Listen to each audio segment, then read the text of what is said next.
All right. Hello. Happy Tuesday. We're going to dive right in. Most authors, or many of them, think that getting the book published is the hard part. Well, actually, it kind of depends where you are in the process, because if you haven't written the book yet, getting it written probably feels like the hardest part. And a lot of authors come to us and say, okay, the book's written, it should be published next month, right? So it does depend on where you are in the process. But once it's finished writing, a lot of people think the next goal is get it published. And when you hit that point, you think that getting it published is the hardest part. And then, of course, once you get it published, you think now marketing it is the hardest part. Well, the publishing part isn't actually the most difficult part. There can be glitches and, there's sometimes things you have to figure out. But honestly, it's not even specifically the marketing, but it is that piece that comes after the book has been published that really, really hit as to whether the whole process was worth it or not. And so today's topic is a little spin on something that I share quite often about building around a book, but we're going to talk about why publishing the book and focusing on just getting the book published is the most expensive mistake that an author can make, and how smart authors avoid making that mistake. Now, I know lots of people have arrived, and hopefully you know, but I am Julie the Book Broad. I'm founder of Book Launchers, and of course, your host here at booklaunchers.tv. Book Launchers is your first choice for all things related to writing, publishing, and promoting a nonfiction book.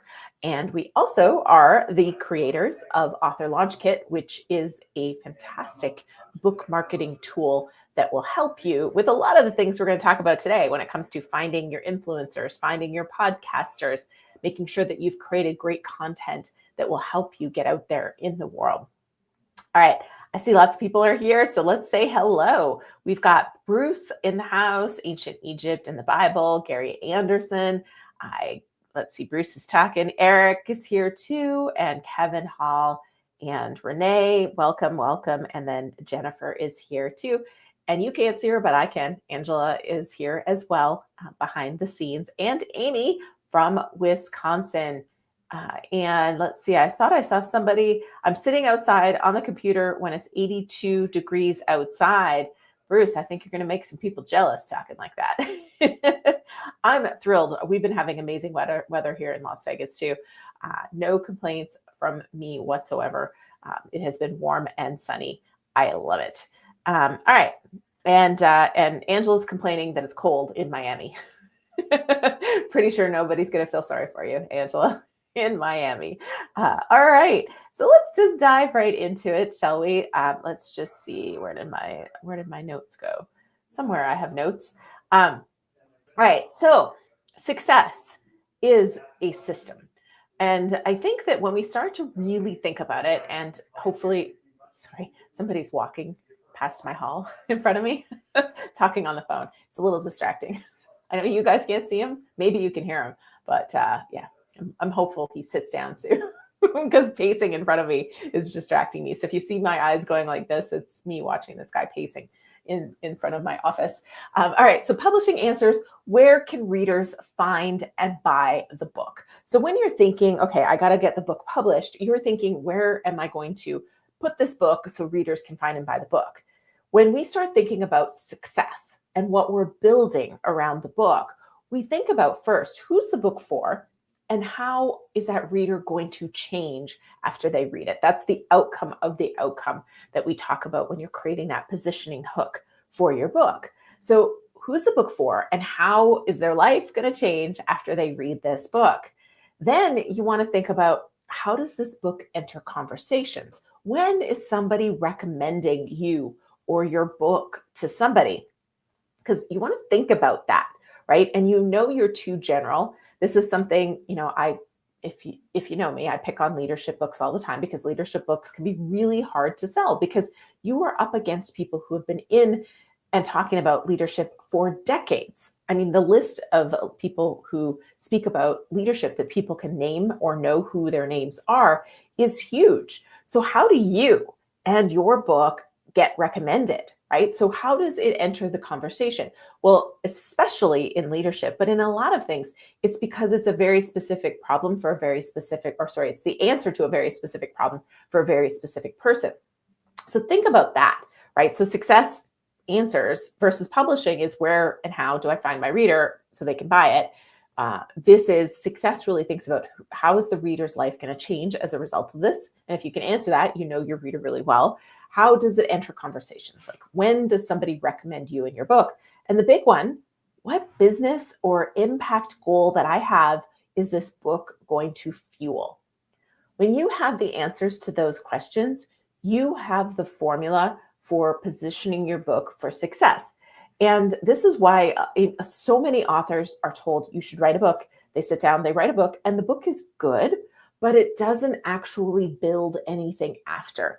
And it's because, focusing on getting the book published without that strategy is kind of like opening a store that you don't put signage out, you don't have anything to sell once you get people inside, and you don't even have a way to take payment, right? You've built the store, but there's nothing inside. There's nowhere to go once somebody gets inside that. And that's a little bit like a book without strategy. So I think that this is actually why I'm so excited that we have a workshop this year called Authors Empire Workshop. But it's why I am really focused on helping authors not just write a hashtag no boring book, right? That is part one, because again, if you get that book into a reader's hands and they start reading it and the book sucks, nothing is going to happen. Nothing is going to get built off of this book. But if you write a book that is a hashtag no boring book and somebody gets your book and they actually pick it up and start looking at it, they start reading it, now you have the opportunity to build from this book. And if it's not boring and it's interesting to them, it's a good read, they might even finish it and then they can recommend it, they can review it, they can recommend it, and you can build an empire around this book. And that's why I want you to think about empire building right from the start. Because when you start to think that your book is going to be used as part of an empire, you aren't looking at the book as the endpoint anymore. You're not looking at publishing the book as the endpoint. You're looking at the things that are going to be built after the book. And if you don't, you can suffer a lot of expenses and costs. We'll say costs. I think that's a better word than expenses, because it's not expenses is kind of like money out of your pocket.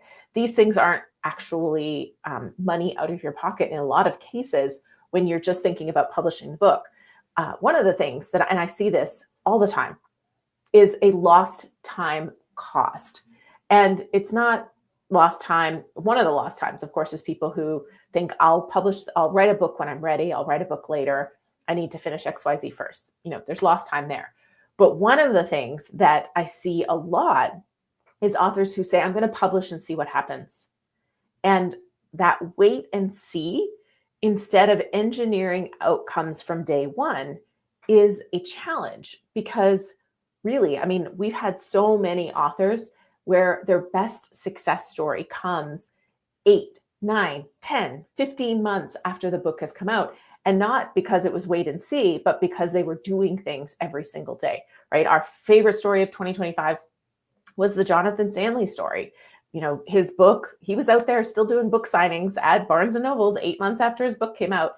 And that was the day that somebody filmed him and it went viral and then hyper viral on TikTok. Major media covered him, right? That happened because he had a great foundation, a really fantastic book. When people started reading it, they could post genuine 5-star reviews and he got hundreds of them. But it was 8 months after his book was out.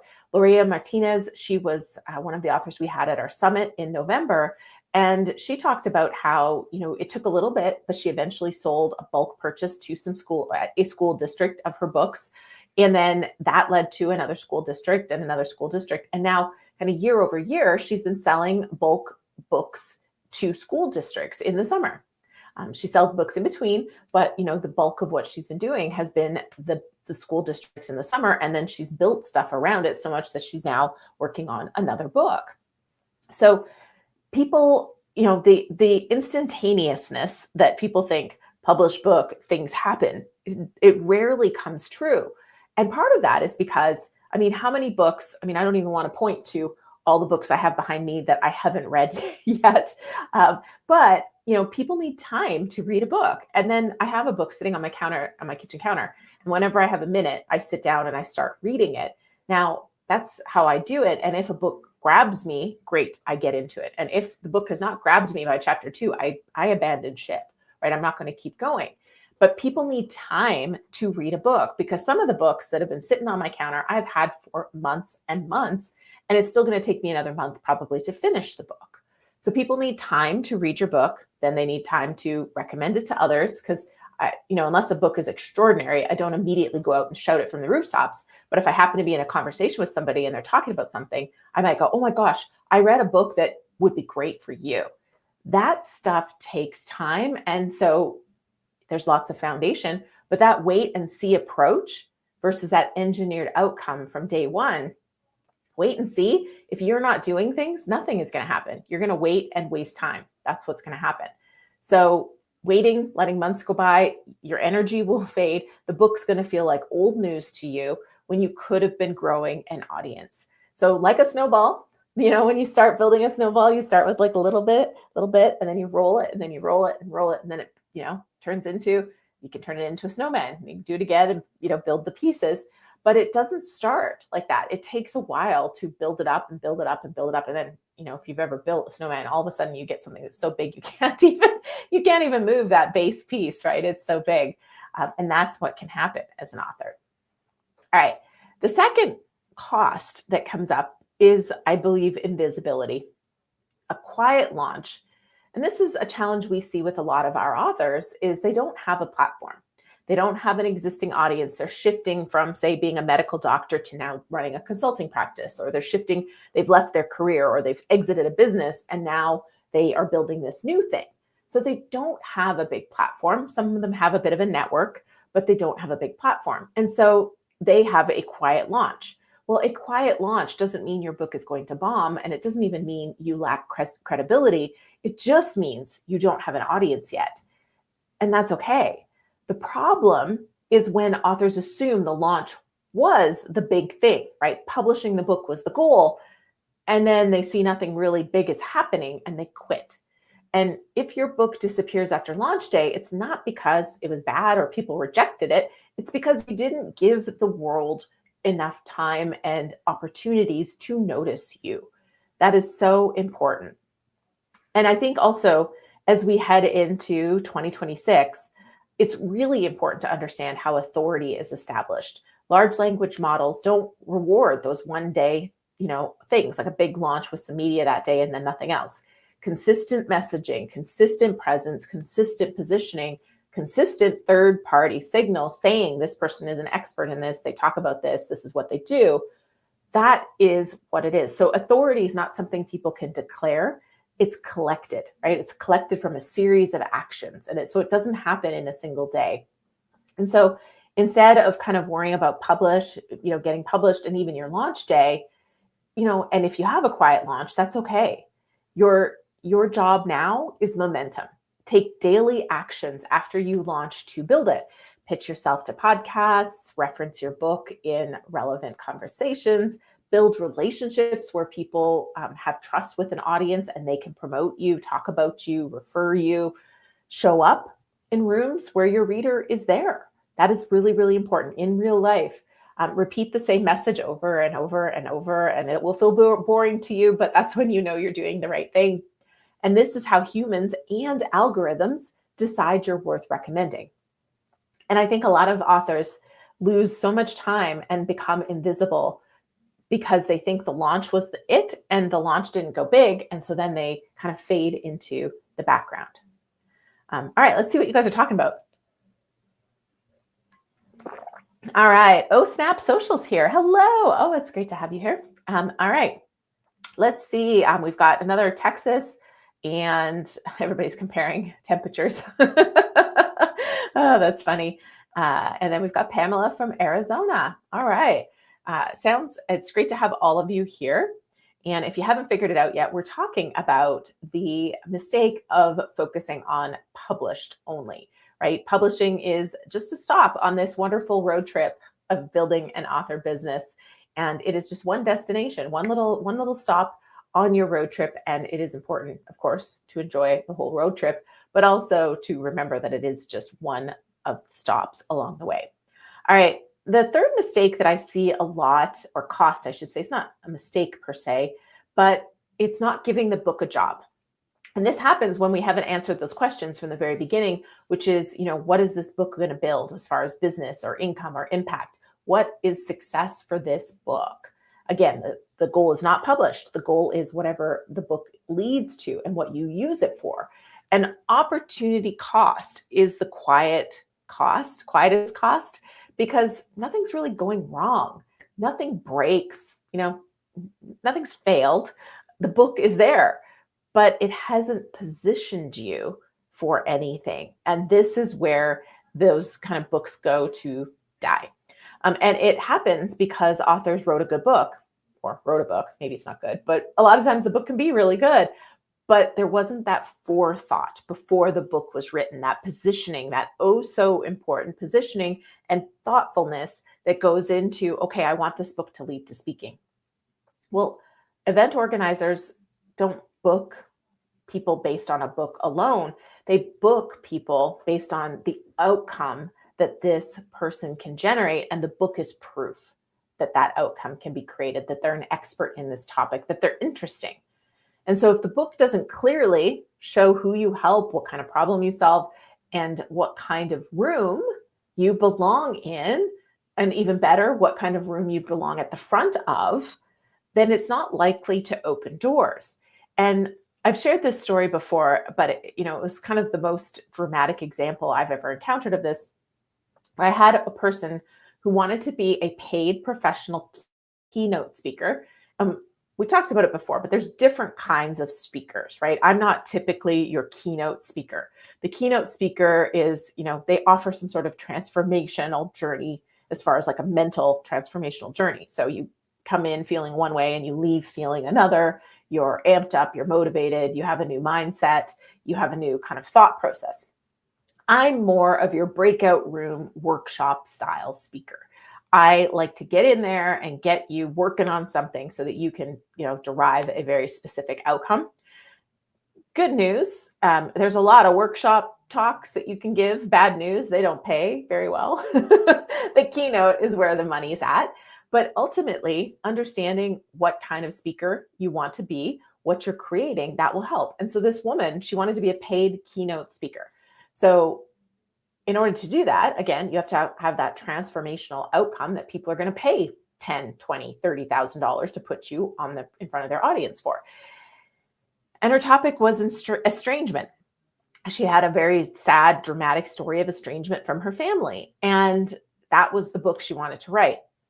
And I pushed back pretty hard going, okay, great. If you write about that, who's hiring you to speak? And she started naming corporations that she knew had events that would pay money. And I was like, why, just as an example, why is Kodak or why is, Apple going to put you in front of their employee base to talk about estrangement, right?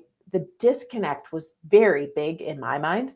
And I said, look, you can use the idea and your story to tell something else, but we have to have a different message for that audience in order to get where you want to go. In the end, she disagreed with me and wanted to write the book on estrangement. And I didn't think we should work with her given the glaring gap. So I don't know if she actually wrote that book, but I'm pretty sure she's not doing keynote talks on estrangement. So it's really important to understand what the positioning is so that your book will stand out to the people who put you on stage, if that is your goal. If your goal is clients, you want to, again, understand or communicate in this book, what do you do? Who's it for? What's the next step? And it's not that you turn your book into a giant sales page, but if you don't tell some stories of people you worked with and how they came in and how they left, showing what you do for people, then they won't know that that's even an option for them. So you want your book to talk about how you're the solution. Because if you don't, somebody else is going to. And of course, we also want to think about, is this going to be a funnel, or am I building my audience from this? Like, is there another book in the future, or is there some other game plan on the other side? I think everybody should always be thinking about, how do I attract people to give me their email address and connect with me, build a relationship? because books don't build businesses on their own, but being able to connect and build that relationship is what's going to build that impact income, the next pieces. So build in some sort of list building mechanism, some sort of bonus, some sort of reason for somebody to get connected. Because if somebody gets your book, but they don't connect with you, you probably have lost them, right? It's unlikely. Occasionally your book is so compelling that people will seek you out, but usually, they'll think, oh yeah, I'll go to check out their website later. And then they just don't. But if you give them a reason, like I need to go download that checklist, or I need to go get that video that she talked about, now they have a reason to go and connect with you. The other kind of cost that comes up is that the book doesn't build partnerships or leverage. Again, this goes back to your own goals and positioning and planning what you want, but you want people to look at the book and go, am I aligned with this? Are there opportunities for us to build from this? And because people aren't going to look at your book and go, is this book good, right? A partner isn't. They're going to look at who are you collaborating with, what you stand for, how do you amplify others around you? And the book can't travel beyond you if you haven't made all your messaging clear. So you want anybody who reads the book to understand very quickly, is this person in alignment for me? And are there opportunities for us to have further discussions? Your book is either positioning you while you sleep and somebody else is reading it, or it's just going to sit there. And the positioning, again, has nothing to do with being published. That positioning starts the moment you decide that you're going to put this book into existence. It is the why this book exists. And so many authors miss opportunities because they didn't design for them. So those costs are significant. There's also an emotional cost to this, by the way. We see authors all the time that have written, again, good books, and they've invested in professionally doing it. The book goes live and not much happens. They don't even get 1-star reviews. They don't get rejections or backlash. It's just silence. And that's worse, I think, than having activity that's negative, because now people sit there and go, maybe nobody cares about this. Maybe I'm not cut out for this. Maybe, right? They start kind of going down this doubt spiral. And again, if you start from the beginning with positioning, you can kind of look at it and go, okay, that didn't work. How can I change? What did work? What can I do more of? What's kind of getting some signal that this is a good thing? Again, asking yourself what's that strategic move you need to take is a lot more productive than going, what's wrong with me or what's wrong with my book? And a lot of times there's nothing wrong. It's just that there wasn't that post-publish or that pre-publish plan, which is so, so important. They treated publishing like the ending instead of the beginning, and it's an expensive mistake to make. Silence is not the end. It's just a signal that you need to do other things, and you maybe need to even go back and reposition the book. Whew. All right. If you guys got questions, go ahead and type them in. The next thought you're thinking is, okay, well, that's all the things that are going to cost me if I focus on publishing. Ultimately, decide the goal of this book before it's published. Even better, decide what it is before you start writing it, because then you can make sure you're baking in who this reader is and how their life changes after the book comes out. But also, what's success look like for you with this book? Because then you can really think strategically about what you need to communicate in this book so that that actually happens. And of course, write a hashtag no boring book so that when people start reading it, they actually finish it and then review it and recommend it. Build distribution paths that actually align with your goals. A lot of people build a distribution path that makes sense for becoming a bestseller, that makes sense for what traditional published authors would do. And yet they're probably going to benefit more from just giving their book away and promoting it that way in some cases, and selling it, through certain channels, but creating ease there so they can use the focus on driving people to get their book for free so that they can then join their email newsletter list. We do a lot of that. You can get Self-Publish and Succeed at Self-Publish and Succeed, or sorry, not at Self-Publish and Succeed, at booklaunchers.com/free audio. That is one of the places that we encourage people to sign up for our newsletter. You can go and download my book, Self-Publish and Succeed, for free, and that is one path. So if you design for that from the beginning, you make smart strategic choices, then you can set yourself up for success. Of course, talk about your book before it comes out, after it comes out, keep talking about it. and use it to start those conversations. And again, if you answer those questions, what do you want the book to do for you? Where do you think authors, or where do you think your reader, I should say, is getting stuck? And how does this solve that problem? I think that you are going to set your book up not to be the finish line, but to be the thing that is the start of that empire building that you want to do. So that was our topic for the day. What questions do we have? I see there's quite a few. And of course, we have prizes for everyone who's been saying hello. I'll pop over and do prizes after we do a few questions. Yeah, there's been a couple questions, but there was a comment that came in from, I believe this is Larea, that says the key difference. Oh, awesome. We were just talking about her. Yeah, I was like, oh, how perfect. The key difference between being a keynote speaker and a workshop presenter. They also require authors to pull from different parts of the book. Yep. Yeah. I think that's great for sure. And that's a really good point, because when you can show in your book, kind of the content that you would put in a workshop, that makes it a really easy sell for a lot of the companies that are booking you. Yeah, exactly. Okay, so first question came in. Oh, looks like we're getting a couple more, but this one's from Bruce Wayne. All right, my book will be connected to my website, but getting traffic to them both is my main problem. So my book will be connected. The word connected is an interesting word in this. That could mean a lot of things. Some people connect it by just linking to Amazon. So I think I need a little more information on what that is, but also what the outcome is. What's your goal? So when you get traffic to them, is your goal to sell the book? Is your goal to get email addresses? Is your goal for something else? That would help too. All right. As a new self-publisher, thinking about the brand and what it will do is a big step, maybe, when you wrote a book and you find you have written 9 more. Sorry, I don't understand. I think what they're asking is like when you start writing a book and then you realize that you have so much content that you have so many more books written, or that you can write. Okay. Brand. Sorry, I'm still not sure. So I guess I'm not sure what the question is for this. Ultimately, my answer is build a platform. So be collecting email addresses, because whatever else you build after book 1, whether it be future books, workshops, products, services, having that email list allows you to have people who are ready for whatever it is you build next. But I'm not totally sure what your question is. Yeah, Jennifer and Bruce, like if you guys will both add in a little extra context, we'll bring this back up. Last one from Mr. Gun Pilot. How do you know what to charge for doing a speaking event? I'm doing one next week, and the organization asked how much I charge, and I don't know how to answer that. I would do some research on this, because this does vary, and some of it varies by the organization, and some of it varies by the topic and the people in the audience and what you're bringing to the table, your experience, your expertise. So it's a hard question to answer generically.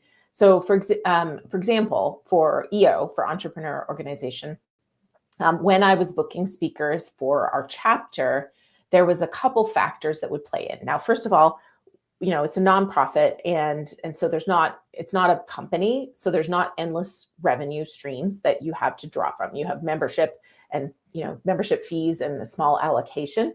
So even somebody like a big name speaker, like I booked, I've got Mike Michalowicz that's coming in. I've booked Benjamin Hardy, some of those people that, for some of their talks, they're getting $30,000, $40,000, $50,000 for a talk. There's, that would be the entire year's speaker budget for an organization like that. So you'd never, ever pay that, but you come in and you get creative, and you find a way, for them to agree to come in for a lot less.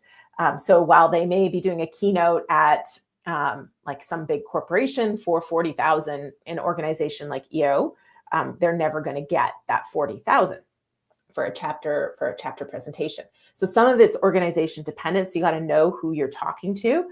And then other times, it might be somewhere where they only have like a $500 kind of thing that they can offer a speaker. So like, again, if you're speaking at a church or an association or something like that, they usually just have kind of a nominal thing that they'll pay you.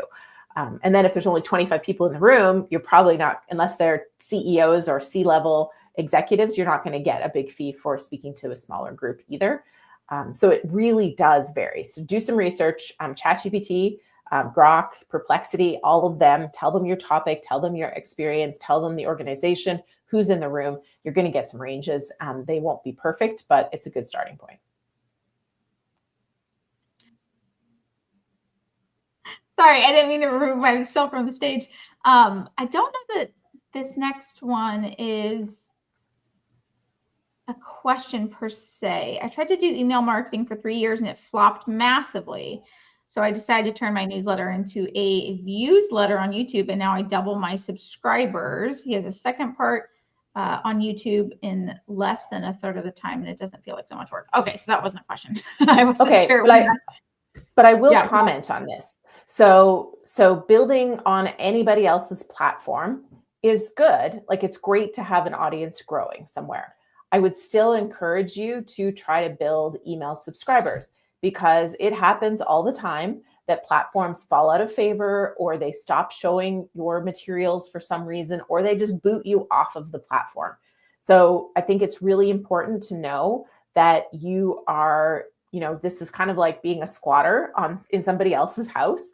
And at some point they can come in and say, you don't get to stay here anymore. And it's great. I love YouTube, huge fan.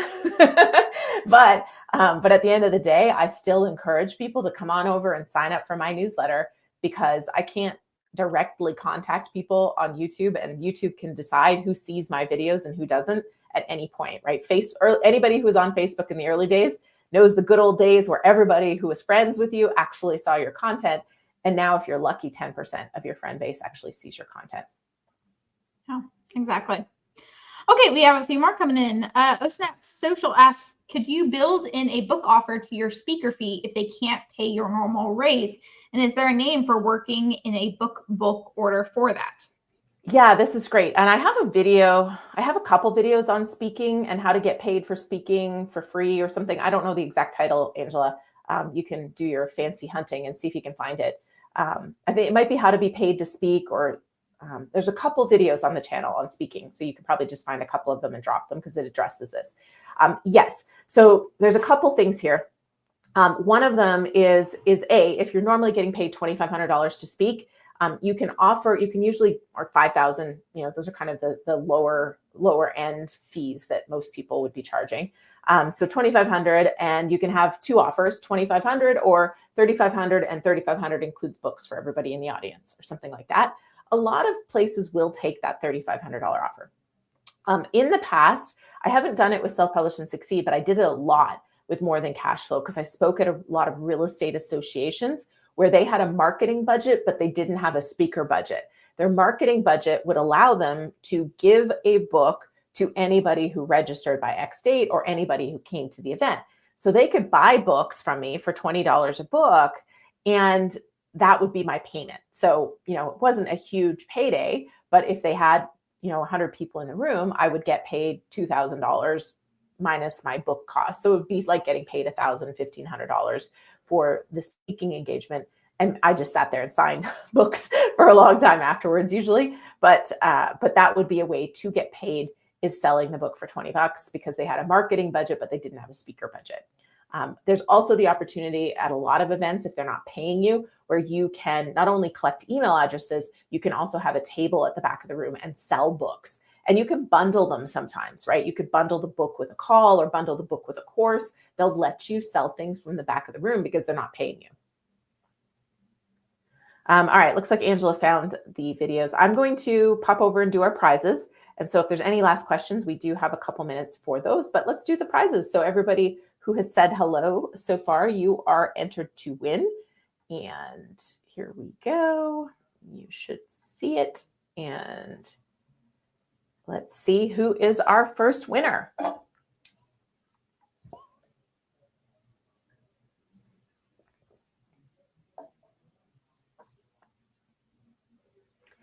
And the prizes we have today, I think this was this Pamela?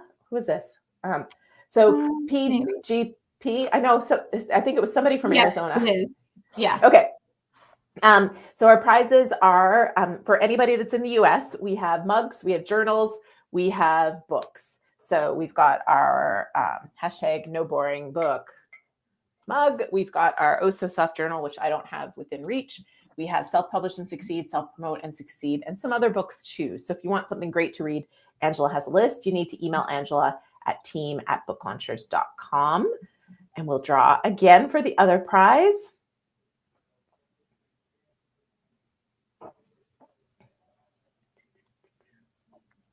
Michael Anthony Official. Congratulations. I don't know if you've ever won before. This looks new. Yeah. So again, if you are in the US, those are your prize selections. If you are outside of the US, we have digital prizes that we can send you. So email Angela at team@booklaunchers.com so you guys can coordinate the prizes. She will need to know where you live or where you would like us to ship stuff so that she can find you to send it, as well as what your prize choice is. But thank you for being here and being live. And of course, you're always welcome to share pictures after you win something. I think, was it Kevin? I can't remember. I think Kevin posted a really fabulous picture with his, Yes. I think, was it this mug, our 7-year anniversary mug that he had? Yes, it was. Yeah. Right. Kevin D's here. Yeah. He emailed that to us. I don't remember seeing it posted. Maybe he might have posted it in our school. So we do have a free Author Lab community, folks. If you are not part of it, I do encourage you to come on over because we end writing sessions real soon as well. So come on over as well.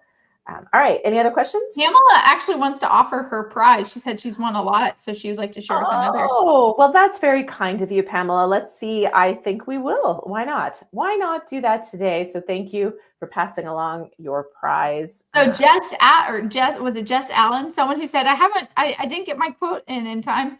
Maybe you did now. Now you might have another shot at it. You can thank Pamela for that. All right. Let's see. We need music. Yep. See, I see your name in the roll through. It's Gary. Gary, before I go off this screen, Gary, do you want one of our prizes? Because Gary's also, I even gave him a toque. I hand delivered him a toque recently. So Gary, is there anything you haven't won yet? Mug, journal, books? Let us know. Otherwise, we can spin one more time. Otherwise, I'm stopping for the day. Okay. Oh, he said spin again. I had a feeling. No pressure, of course. Whenever I say that, there's zero pressure. You can always claim a prize. There's no pressure whatsoever. And I should have wore the shirt. I wore the shirt on the weekend, Gary, and my son loved it. He said every time he came around the corner, it kind of freaked him out.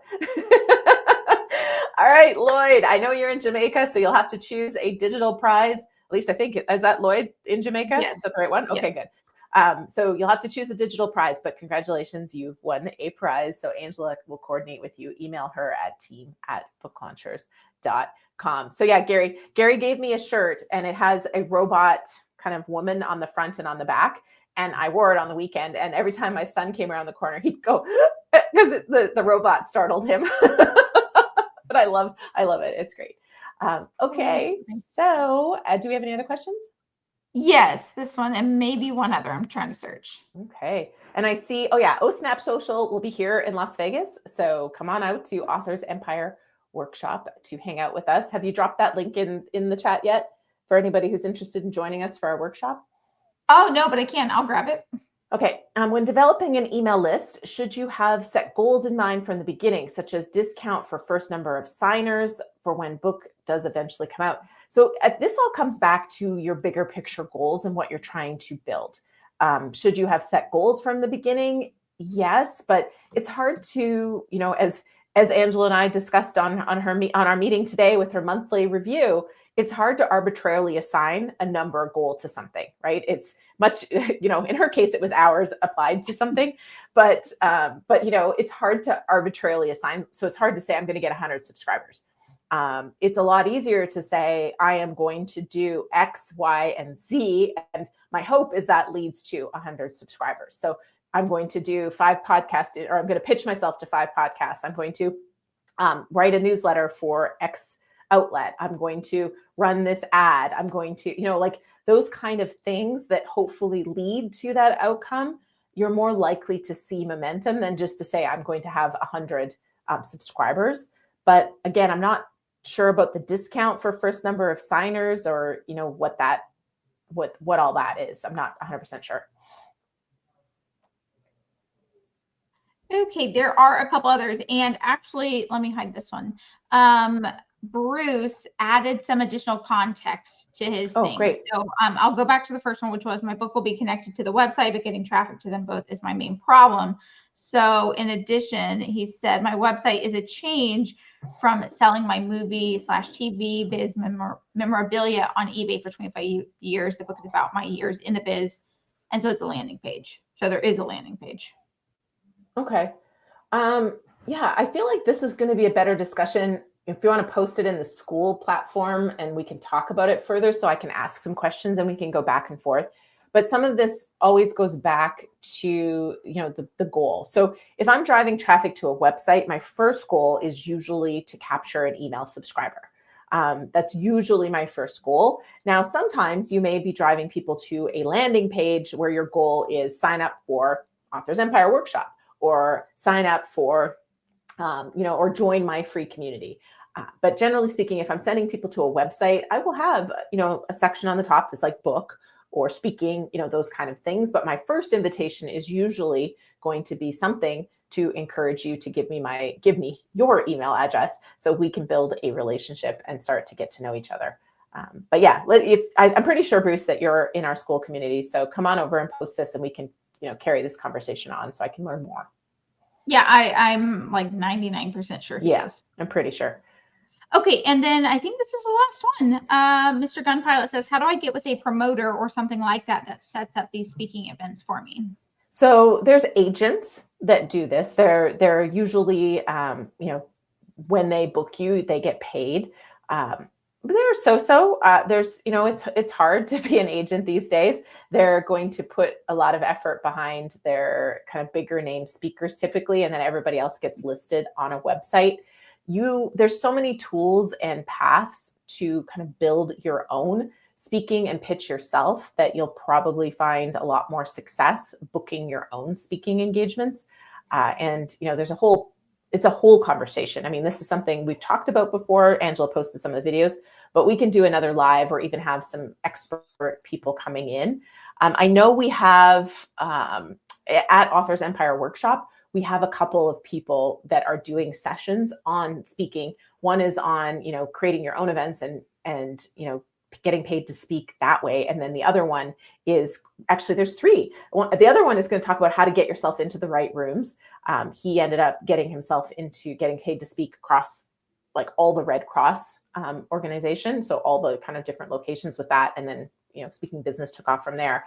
And then another person's going to talk about, speaking, I think, from getting yourself booked into TEDx and kind of building a speaking business from there. So, yeah. Cool. All right, that's the last question. And I'm just about to drop the school link for our community. If anyone's not in there, we would love to have you in there. And the whole team, it's not just me, almost the entire Book Launchers team pops into school and provides insights and commentary. So it's really fun to see everybody interacting there. And like I said, we've got some big plans coming up. We're going to be doing, by the way, we'll be back here next week with another live, but then the week after, we're doing a state of publishing, kind of a publishing news update, and that will be inside of school. So we won't be live on YouTube that week. It'll only be inside of the school platform. All right. Thanks for all your awesome questions today. Fantastic to have you all here. Make sure those of you who won prizes, yes, that was you, Lloyd. Email Angela at team@booklaunchers.com, and we'll see you back here in a week. Thanks, Angela. Bye.